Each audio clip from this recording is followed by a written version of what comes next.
Hello，各位好，歡迎嚟到醫道鹽之傳承，我係 Eric。對我過往嘅經歷有興趣嘅朋友，可以睇返我寫嘅呢本書。今集主要係講醫案追蹤管理系統。呢套系統主要嘅用途係用嚟記錄醫案，記錄咗嘅資料咧可以用嚟設定同埋追蹤 KPI。呢個 KPI 咧係可以用嚟評估中醫師嘅技術水平。循環辯證體系嘅核心係 AI，至於佢嘅前台運作部分咧，就係呢個醫案追蹤管理系統。其實個原理咧就係類似 IT ticketing system。我相信咧好多大公司都有用過類似嘅系統㗎啦。中醫辨證論治講求靈活，各施各法。如果太多標準嘅話咧，會削弱佢嘅靈活性。但係如果冇標準冇監察嘅話咧，就會好容易變咗斷估論治或者係一味靠估。咁大家可以睇睇我模擬出嚟嘅系統界面。系統係應用於臨床診症，主要係創建、更新及歸檔患者醫案，涵蓋咗患者所述嘅症候啦、醫生開出嘅處方、日常調理需求、病情進展以及醫患之間嘅互動。一打開系統咧，每個醫案嘅詳細資料一目了然啦。有咗記錄，每當問題發生，就好容易找出問題所在。例如病人感冒，投訴飲藥之後反而更加唔舒服，咁就可以根據記錄進行評估。會唔會係方劑錯用寒涼嘅藥材造成冰伏邪氣呢？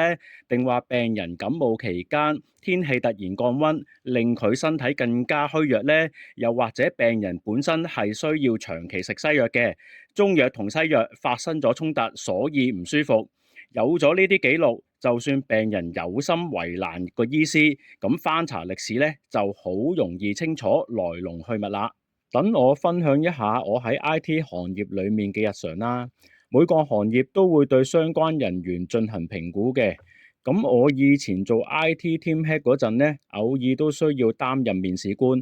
嚟應徵嘅人咧，基本上都係大學畢業生，學業成績一般咧就唔會太過看重嘅，因為咧你隨便問一個大學生啊，都會知道學校裡面嘅知識咧，基本上都只係對考試有用嘅啫。讀大學嘅最終目的咧，其實係取得學歷證明，而且大學裡面嘅知識咧，大多數係已經過時㗎啦。大學時期真正重要，必須要做嘅，其實係認識朋友，建立互助嘅人際網絡。呢個世界好現實㗎嘛，識人好過識字，所以讀大學咧仍然好重要嘅。功課可以揾人幫忙，但係交際應酬就不能夠鬆懈啦。除咗公營機構，絕大多數商業機構請人咧，主要係睇關係，否則咧就要睇實戰能力啦。例如求職者應徵程序員嘅，咁咪即場要求佢寫一段程式出嚟睇下咯。如果係做開網絡相關工作嘅，咁就即場請佢用模擬器設置一個路由器出嚟睇睇啦。考試資格、學歷銜頭呢啲呢，好多時只係門面功夫，未必係真正實力㗎嘛。有啲嘢呢，有錢有人物就能夠搞得掂㗎啦，大家心照。連醫學博士論文都可以用 AI 寫，甚至項目啊都可以交由父母俾錢請槍代勞。你諗下，俾呢啲人日後成為醫生出嚟醫病，都唔知要害幾多人。中醫術咧係一門好高深嘅技藝，學習嘅時候需要好高嘅悟性，唔可以單靠勤力讀書、考試實習就可以完全掌握嘅。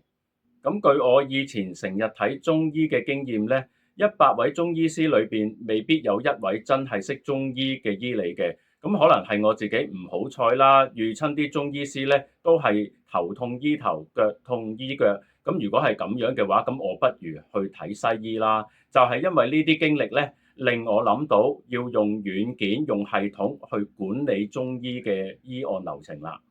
系統仲可以評核翻佢哋嘅技術，有用嘅醫案資料咧就可以用嚟訓練翻 AI 醫生。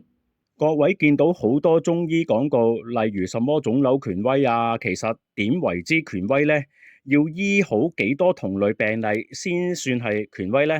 康復標準係基於乜嘢指數呢？指數係嚟自醫院檢測報告啊，定話自定嘅呢？其實呢啲啊，全部都係講一個信字嘅啫。所以用系統嚟管理，用數據證明係最有說服力嘅。反對系統化嘅醫生呢，大家心裏有數啦，佢哋係咩質素，唔夠膽俾你監管。若然運氣真係唔好，遇到技術不到位嘅醫師，佢開安全藥方俾你食都還好啊，起碼只係損失時間金錢啊嘛，唔會危及健康。最怕就係嗰啲開冇腦處方嘅醫師，一見虛火咧就即刻冇腦清熱，搞到小病變大病。清熱藥材慢慢削弱抵抗力係不容易察覺㗎，所以咧好多西醫都會提醒病人咧小心寒涼嘅中藥。